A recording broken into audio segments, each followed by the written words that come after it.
There's a moment that happens to a lot of people the first time they walk onto a plane. You step onto the aircraft and you turn right towards your seat in economy. But before you do, you glance up front. You see those big seats, the extra space. People are already sipping a drink before takeoff, and you wonder something. How do people afford that? Because here's something most beginners don't realize. A lot of the people sitting there didn't pay thousands of dollars. They used points. But here's the catch. A few small mistakes early in the points and miles game can delay your almost free first trip significantly. Not because the strategy is complicated, but because people start in the wrong place. And the truth is, many of these mistakes are the exact same ones that I made when I first started learning about points and miles. And honestly, if someone had explained these mistakes to me earlier, I probably would have saved myself a lot of time. Hey everybody, and welcome back to The Points Rookie, the podcast that helps you go from clueless to confident in the world of points and miles.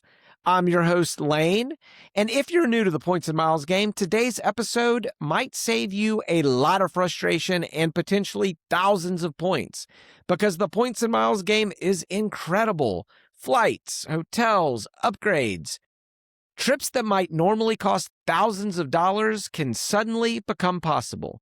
But like any game, there are rules, there are strategies, and there are beginner mistakes. And if you make a few of those mistakes early, it can slow your progress down. Since launching this podcast, I've been paying close attention to the kinds of questions people ask, especially when they're first getting into the points and miles game. Sometimes it's friends asking how travel rewards actually work. Sometimes it's listeners who are just starting to explore the game. And sometimes it's people who have heard about points, but don't quite understand how the strategy works. But after a while, I started noticing something. The same mistakes kept coming up again and again. People were opening the wrong first credit card. People redeeming points in ways that don't give them much value. Or people collecting points across 5 different programs and then realizing none of those balances are big enough to actually book a trip. And that's frustrating, because the truth is, this game doesn't have to be complicated, but a few early decisions can make a huge difference. So today, I want to walk through 7 common rookie mistakes that beginners make, especially when they first start playing the points and miles game. And more importantly, I want to talk about how to avoid them. But before we jump into the mistakes, let's check in on one of our recurring segments here on Points Rookie, because sometimes the best way to understand the strategy behind this game is by looking at the credit cards people actually use in everyday life. So it's time for a segment called What's in Other People's Wallets. This is where I share real credit cards that I notice people using in everyday life and talk about the strategy behind them. Real people, real cards, real strategies. And sometimes a really good teaching moment. Recently, I was standing in line at a coffee shop. I love coffee shops, by the way. And like anyone who's gone deep in the points and miles game, I've started noticing the credit cards people use to pay. So once you start learning, you begin spotting cards everywhere, at airports and restaurants, and yep, even coffee shops. You suddenly become aware of what cards people are using. And this time, the person in front of me pulled out a Delta SkyMiles credit card. Now, the first thing I thought was, that might actually be a really good card for that person. Because if someone flies Delta regularly, that card can come with benefits like a free checked bag, priority boarding, and sometimes even a companion certificate. That's right. I'm looking at you, my friend in Memphis, who I know is listening to this. And those benefits can absolutely be valuable, especially if someone flies Delta several times per year. But then the strategy side of the points and miles game kicks in, because there's an important trade-off. Miles earned on airline credit cards are locked into that airline. And so if you earn Delta miles, you can't move them to United. You can't transfer them to American. And you can't move them to another program if award prices change. And flexibility is extremely valuable in this game, because airline award pricing can vary dramatically. So for the example of a business class flight to Europe that might cost 200,000 miles through one airline, but that exact same seat on that exact same flight might only cost you 60,000 miles through a partner airline. The same plane and the same seat and the same experience, just booked through a different program. And that's why many beginners start with transferable points instead of airline miles. Programs like Chase Ultimate Rewards, American Express Membership Rewards, or Capital One Miles give you options. And in the points and miles game, options are incredibly powerful. So let's give a quick points rookie score. The beginner strategy score for that card is 6 out of 10. Great for Delta loyalists, but beginners often benefit from flexibility. And that moment in the coffee shop actually highlights one of the biggest strategy decisions beginners face when they first start playing the points and miles game. So let's start with rookie mistake number 1, and that is opening airline cards first. Airline credit cards are often the first cards that catch a beginner's attention. They promise free flights, they offer big welcome bonuses, and the airline brand is familiar. So when someone first enters the game, it feels logical. If you want flights, you earn airline miles. But this is where the first rookie mistake happens. Airline miles are locked into that one airline program. Just like we talked about the Delta miles, those are going to stay in the Delta ecosystem, and you can't move them anywhere else, to United or American, and you can't move them to other airlines, especially when prices change, and that limitation can matter a lot because airline award pricing is not consistent. And we talked about the business class flight for 200,000 miles to Europe, but a partner airline may only charge 60,000 miles. And so that is the same plane and the same seat and the same flight. But because you used a partner, you save substantially. And that's why beginners start with transferable point programs first, like Chase Ultimate Rewards, American Express Membership Rewards, Capital One, Citi, and others. And those points are the ones that can transfer to multiple airline partners, which means you're not locked into one airline. You have the options. And in the points and miles game, options often lead to better travel opportunities. And in case this may sound familiar to you, you can refer back to episode 2, where I spent a lot of time talking about really good beginner travel cards. So if you haven't made that decision first, go back and listen to episode 2 and get a bit more information on which cards may make more sense for you. So let's talk about rookie mistake number 2, and that's ignoring transfer partners. Transfer partners are really where the magic in the points and miles game happens, and this is where you get outsized value. But beginners often overlook them, or they're just not aware.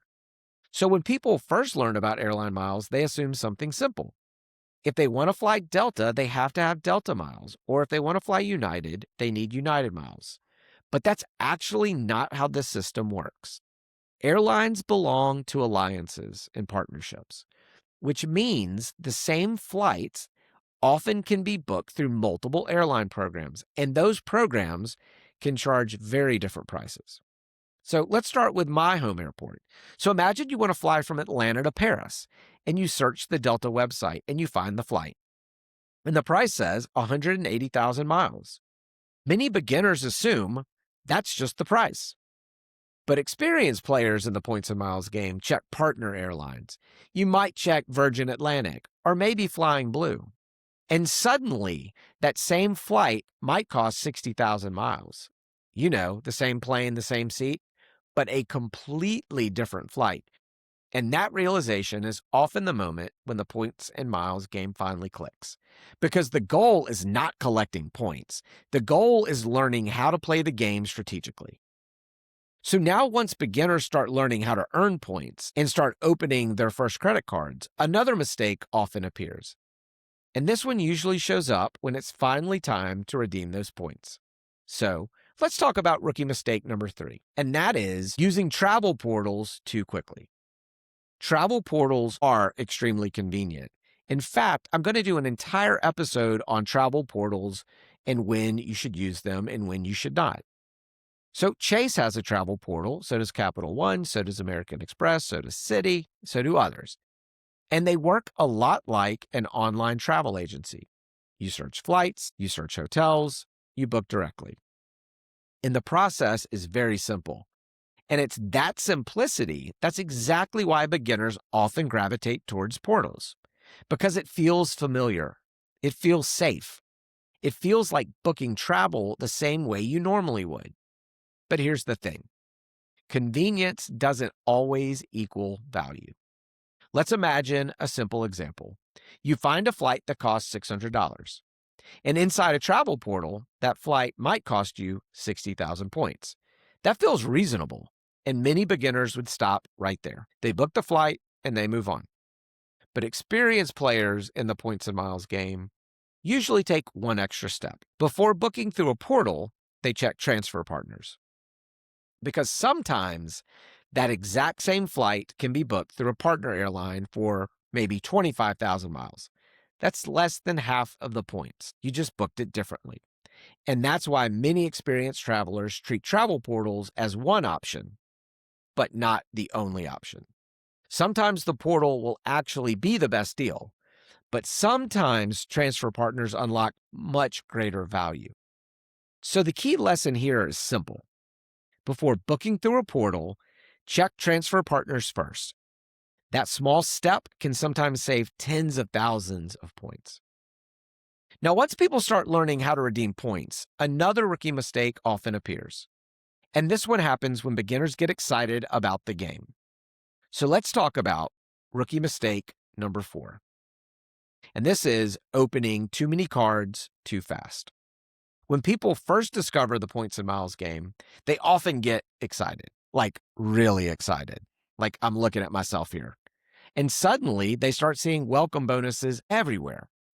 75,000 points, 100,000 points, 150,000 points.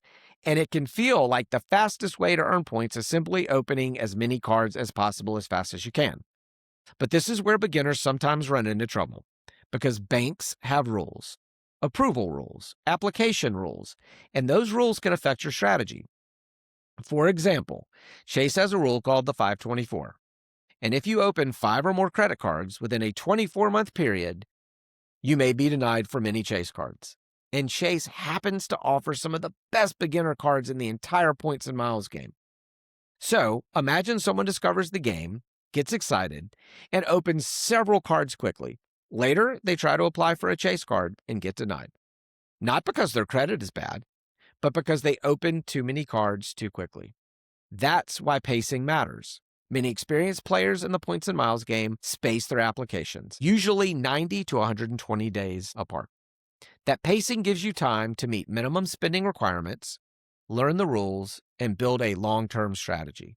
Because in this game, strategy almost always beats speed.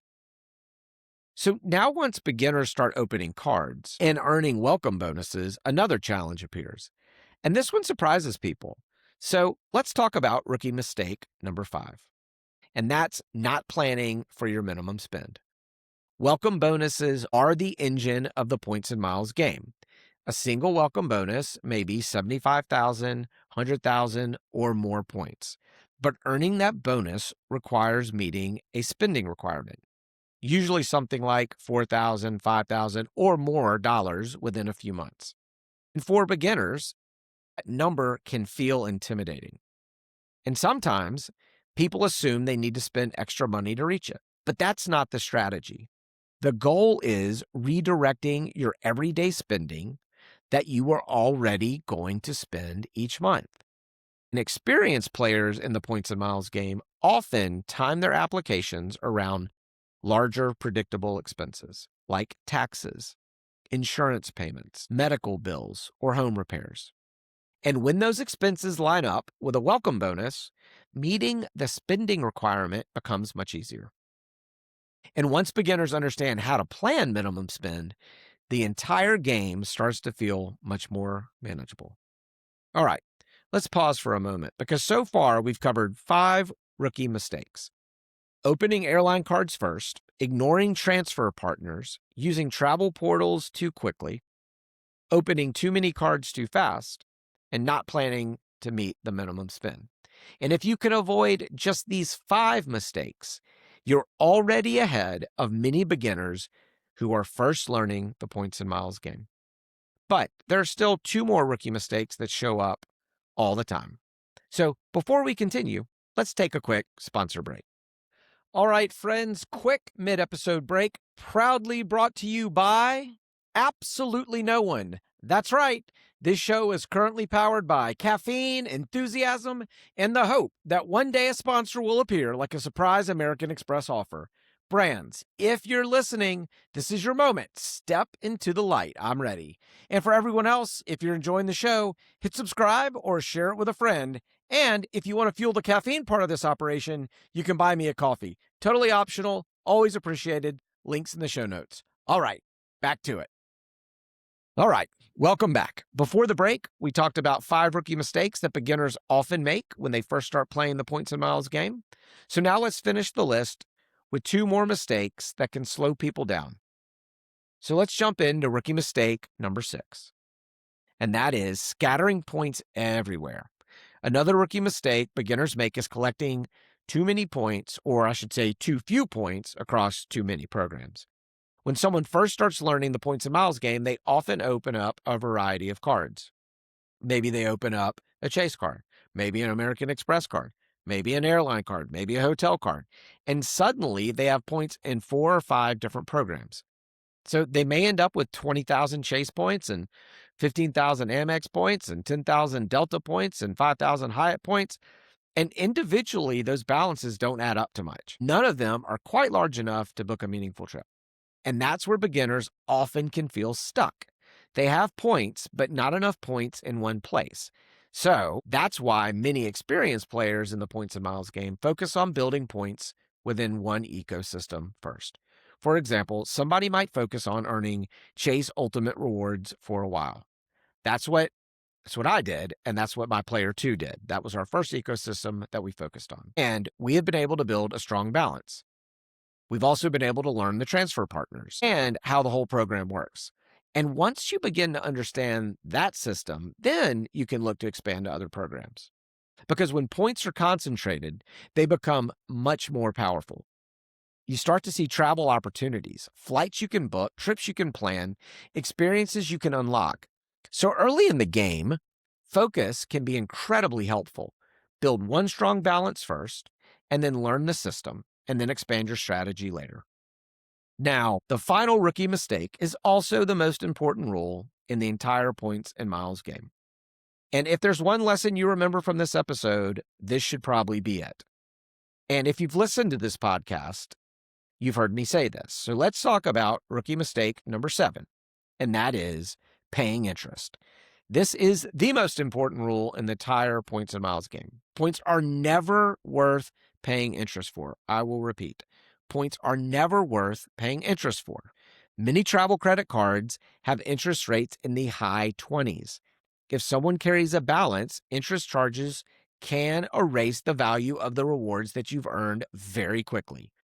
For example, imagine if someone earns a welcome bonus and that bonus is worth $700 in travel value. But then you carry a balance for a few months and you're paying over $300 in interest. Suddenly, almost half the value of that bonus has disappeared. And if the interest continues, the entire value of the rewards vanishes.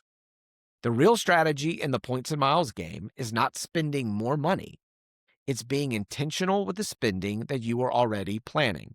It's your everyday expenses on groceries, on your cell phone, on your streaming services, etc. You use credit card for normal expenses, but you always pay the balance in full every month. That way, you're going to earn rewards without paying interest. And when you follow that rule, the Points and Miles game becomes a powerful tool for unlocking travel. All right. We've covered a lot of ground today. 7 rookie mistakes that beginners often make when they first start learning the Points and Miles game. So before we wrap up, let's take a step back and bring everything together. Because when you first enter the Points and Miles game, it can feel overwhelming. There are more than dozens of credit cards, multiple airline programs, so many hotel programs, transfer partners, and a lot of strategies to learn. But here's the encouraging part. You don't need to master everything to start benefiting from Points and Miles. You simply need to avoid the rookie mistakes we talked about today, and I promise you, you'll already be ahead of so many beginners. So let's quickly walk through them one last time. Rookie mistake number 1 was opening airline cards first without understanding the value of flexible points. Rookie mistake number 2 is ignoring transfer partners and missing out on better redemption opportunities. Rookie mistake number 3, using travel portals too quickly without comparing partner airline options. Rookie mistake number 4, opening too many credit cards too quickly without understanding banks' rules. Rookie mistake number 5 is not planning minimum spend before applying for new cards. And number 6, scattering points across too many programs instead of building momentum into one ecosystem. And lastly, rookie mistake number 7, and that was paying interest, which can erase the value of the rewards that you earn. If you can avoid these 7 mistakes, you will already be playing the points and miles game much more effectively. Once the system starts to make sense, something interesting begins to happen. Flights that once looked expensive start to look possible. Trips that once felt out of reach start to become a bit more realistic. Because the goal here is not collecting points. The goal is creating experiences. Trips with families, visits with friends, places you might never have visited otherwise. That's the real reward in the points and miles game. So, do you remember the question we started this episode with? How do people afford those big seats at the front of the plane? The answer, most of the time, is strategy. They learned the rules. They avoided the rookie mistakes, and they learned how to play points and miles game effectively. And that's the journey we're taking together here on the Points Rookie, learning the rules, playing the game, and moving step by step from clueless to confident together. And if you're just getting started in the points and miles game, today's episode was designed to help you avoid some of the most common mistakes that slow beginners down. Because the truth is, this game becomes a lot more fun once you understand the rules. And once you start seeing how the pieces fit together, something interesting happens. And that's really the goal of the show, to help beginners learn the rules, play the game, and start unlocking travel they didn't think was possible. If you've enjoyed this episode, please consider subscribing or sharing this podcast with a friend. Leave me a review or a comment, or follow me on Instagram at PointsRookie. I'm so thankful that you're here, and I hope this is helpful for you. I hope you have an excellent week, and we'll see you soon. Take care.